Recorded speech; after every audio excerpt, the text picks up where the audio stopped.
वाक़या करबला के कुछ ही दिनों के बाद यजीद एक हलाकत खेज और इंतहाई मौसी मर्ज में मुब्तला हुआ। पेट के दर्द और आंतों के जख्मों की तकलीफ से माही बेआब, यानी जिस तरह मछली पानी के बाहर तड़पती है उस तरह तड़पता रहता।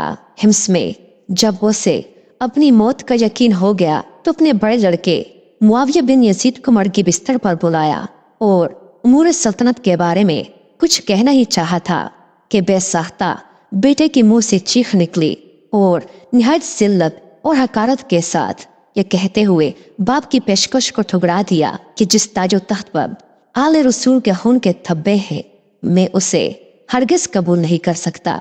खुदा इस मनहूस सल्तनत की विरासत से मुझे हमेशा महरूम रखे जिसकी बुनियादें नवासाए रसूल के खून पर रखी गई हैं। यजीद अपने बेटे के मुंह से ये अल्फाज सुनकर तड़प गया और शिद्दत रंजो अलम से बिस्तर पर पांव पटकने लगा।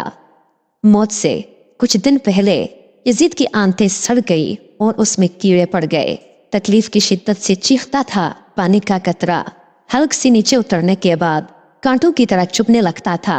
अजीब कहर इलाही की मार थी। पानी के बगैर भी तड़पता था और पानी पाकर भी चीखता था। बिलाखिर इसी दर्द की शिद्दत से तड़प तड़प कर उसकी जान निकल गई।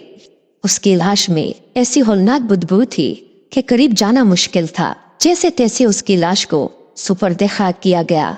यजीद की मौत का एक सबब यह भी बताया जाता है कि वो एक रूमी नस्ल लड़की के इश्क में गिरफ्तार हो गया था, मगर वो लड़की अंदरूनी तौर पर उससे नफरत करती थी।